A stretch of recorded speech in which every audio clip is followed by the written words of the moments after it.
welcome. It's very hard to get across now just how much of an impact Grand Theft Auto 3 made when it came out on the 6th generation of consoles. It was the game everybody was talking about, everybody was either playing or wanted to play. It was huge, and whilst the first two games had done well enough, this is really what helped catapult not only Grand Theft Auto as a game series, but Rockstar Studios to greatness. And as can only be expected, other makers of games saw what was happening and wanted their own slice of that profitable pie.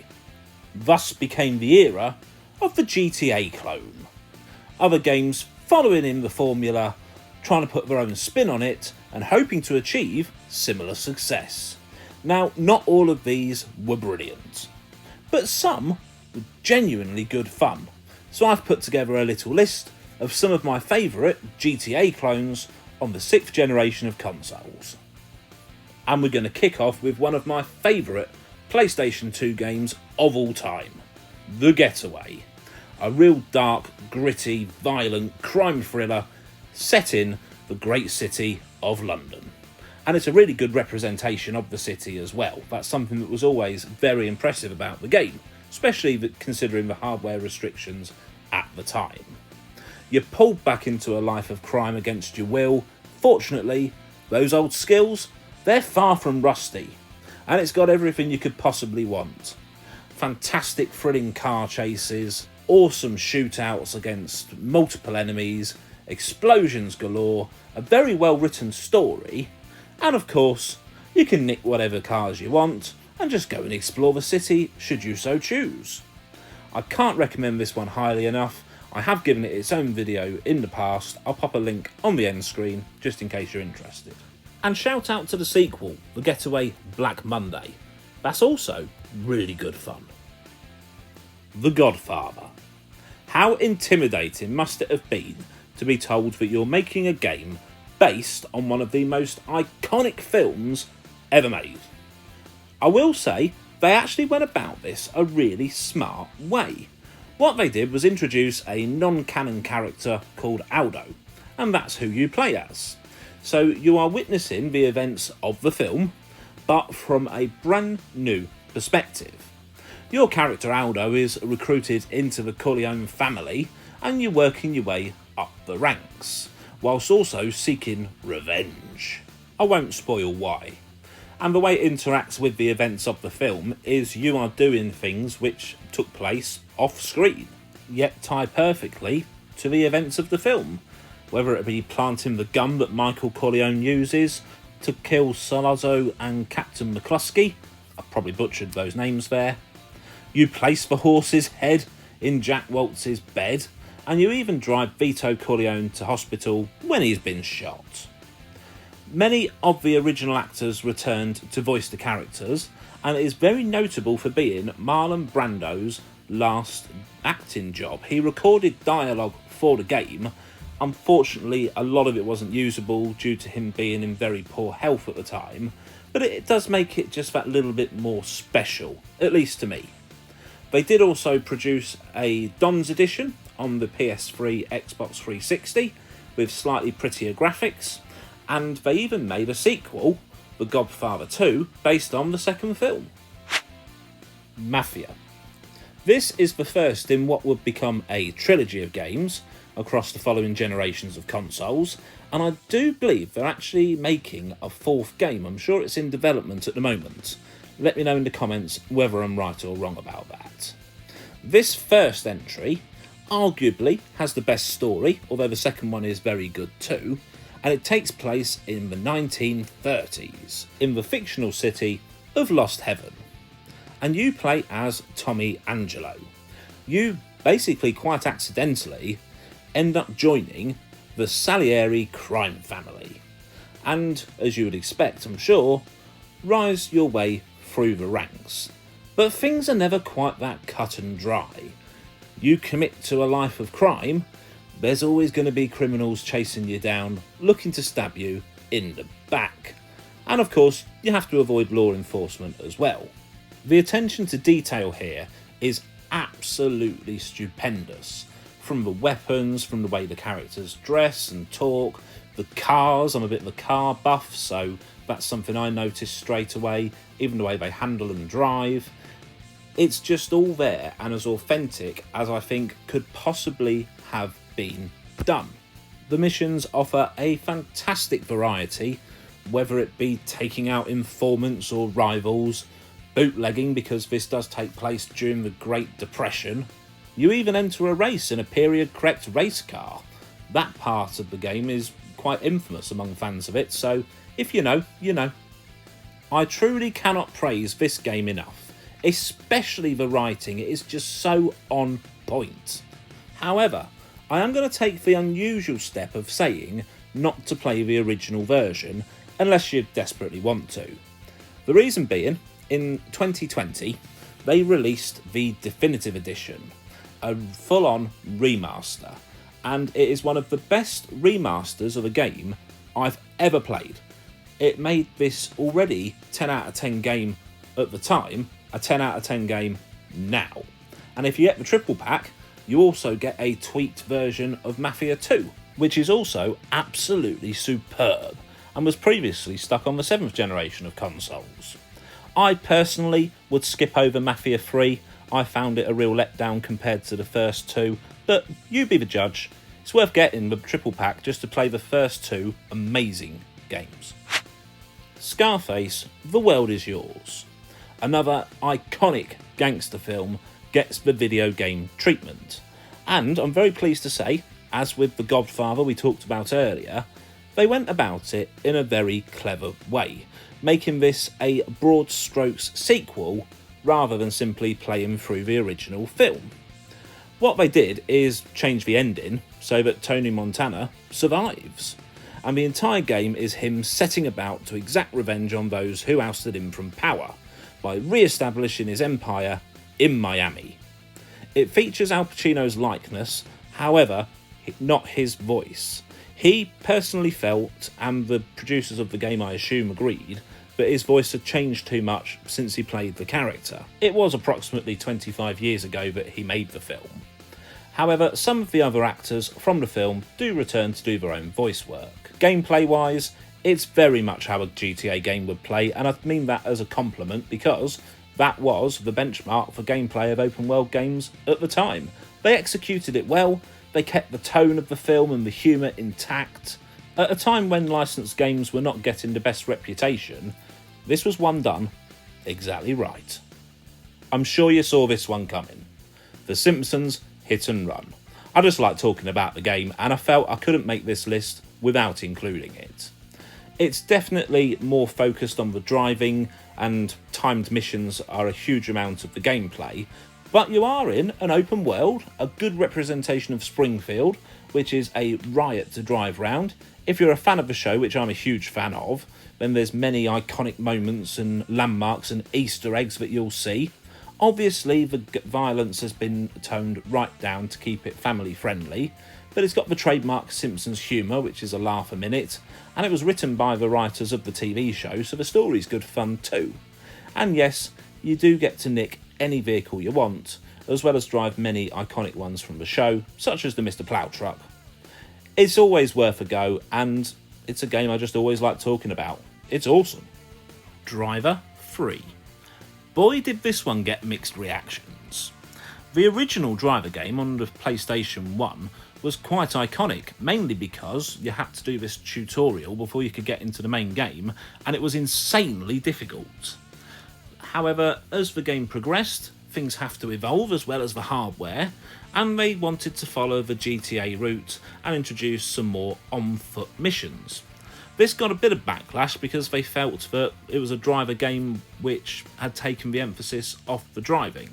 I for one liked it. I think it gave a bit of varied gameplay, and at the time, if they had released the game where you didn't get out the car, it would have automatically failed because people wanted more. We'd moved on from the original PlayStation to the following generation.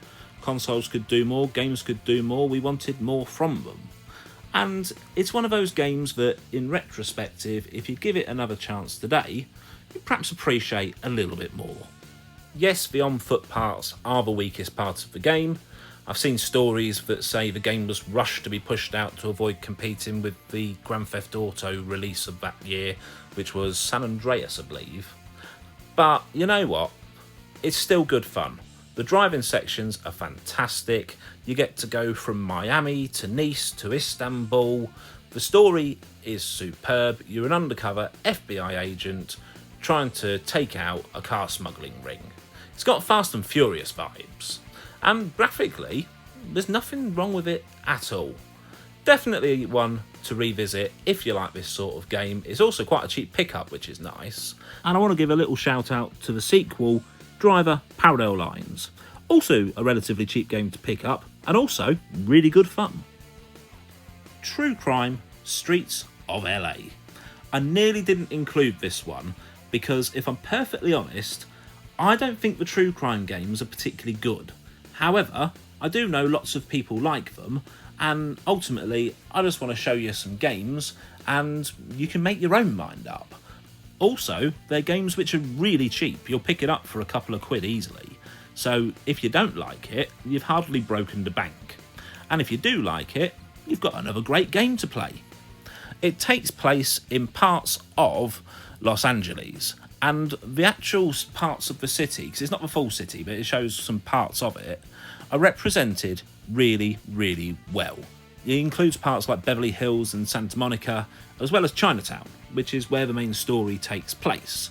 You're there investigating a series of bombings as an LAPD detective recently recruited into the Elite Operations Division.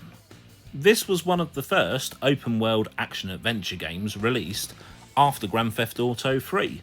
The gameplay mechanics, the open-world city you can explore at your leisure in between missions, commandeering any vehicle you like, they are all present and pretty much mirror GTA 3.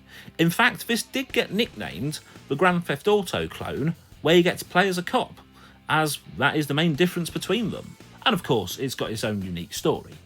And some quite interesting boss battles, which are definitely its own thing. There was a follow-up sequel called True Crime New York City, again another cheap pickup, and they were planning a third sequel. However, that became Sleeping Dogs, an absolutely fantastic game, dare I say one of the best open world games on the 7th generation of consoles. So we do owe True Crime a debt for that. And you know what? The more I've been talking about this game, the more I'm thinking, maybe I should give it another chance. What do you think? Let me know in the comments. Another favourite game of mine, Gun. Now, I'm sure we all know by now that Red Dead Redemption is seen as a spiritual successor to an earlier Rockstar game called Red Dead Revolver.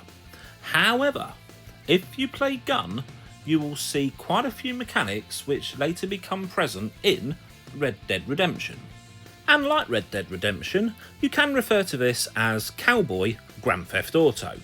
You've got the open world, you've got horses and horse and cart instead of cars obviously, plenty of weapons, you've got quite a bit of exploring to do in what isn't the largest open world, but they've packed quite a bit into it. There's a very, very compelling story, plenty of side missions for you to enjoy, nice range of weapons, you can upgrade your character with equipment and things. It's absolutely brilliant. By today's standards, it's probably not the prettiest game in the world, and the final boss fight I did find to be, if I'm honest with you, a bit of a pain in the arse. However, there is just so much goodness here.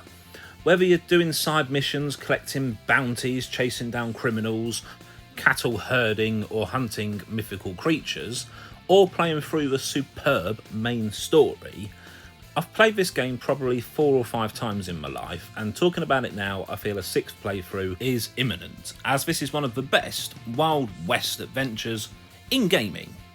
They also released a version on the Xbox 360, not long after the 360 launched. Of course, not every open world needs to be a friendly one. We've seen plenty of dangerous ones over the years, and Mercenaries, Playground of Destruction, is no exception, as it takes place in North Korea, one of the most unfriendly places I can think of, especially as this is set during a fictitious multinational military action. Perfect place for a mercenary, not somewhere you want to go on holiday. You, the player, get to be one of 3 mercenary characters that you choose at the beginning, and the goals are simple. Complete contracts for profit, and if you can prevent nuclear war while you're at it, why not do that as well? One thing that made this game quite unique at the time is the story is completely non-linear. There are 5 factions that you can work for, and you can do missions in pretty much any order you choose. Want to go all out with the Allies? Just do all of their missions. But bear in mind, other factions will be upset with you, so drive quickly when you drive past them. Or try to keep all 5 factions relatively happy and do a balancing act by doing jobs one after the other, giving them all a fair turn. You can create as much destruction as you want. It really is an open world sandbox for you to play in. Want to pick up a car with a helicopter and drop it on someone's head? Go for it. Call in an airstrike? Why not? Let's see those explosions. If you want a 6th generation game where you can have a lot of freedom and a lot of explosions, this one is definitely for you. And they made a sequel on the 7th generation, which is also amazing good fun. And how could I not mention Bully? If there were a list of games that people want Rockstar to make a sequel to that aren't GTA or Red Dead Redemption, I'm sure Bully would be top of that list. Or, as it was called in Europe, the Canis Canem edit, because apparently our delicate European sensibilities couldn't cope with a game called Bully. Do you ever feel patronised? Because right now I do. But anyway, the game is superb. For me, it's a 10 out of 10. Okay, you've replaced guns for slingshots and grenades for stink bombs. You're in more pranks and brawls than you are gunfights and car chases. That said, you still do get a skateboard and a push bike, and you can nick push bikes as well, and the police will chase you just for not wearing a helmet. You can see that it's made by Rockstar. It's got their trademark pizzazz, and the story is brilliantly nuts. I mean, seriously, it's bonkers, but in an episode brilliant way. You've got plenty of little mini games like you can see here where you play football. You're hiding from the prefects and the teachers as opposed to police officers constantly, although as I said, you can get the cops after you as well. It's just fantastic from start to finish. I wonder if they can't make a sequel to it simply because a game this bonkers that goes this near the knuckle in certain cases couldn't be made today. Who knows? Either way, it's a 10 out of 10 and it needs to be in anybody's collection. They also did release a 7th gen version exclusive to the Xbox 360, so if you don't want it on PS2, get it on that. You can't go wrong with either. And now I open the floor to you wonderful, wonderful people. What do you think of my list? Have I missed any out? If you've got any recommendations, please don't be shy and let me know. I always genuinely look forward to reading the comments that I get. Until next time, I'll see you soon. Ta-ra for now.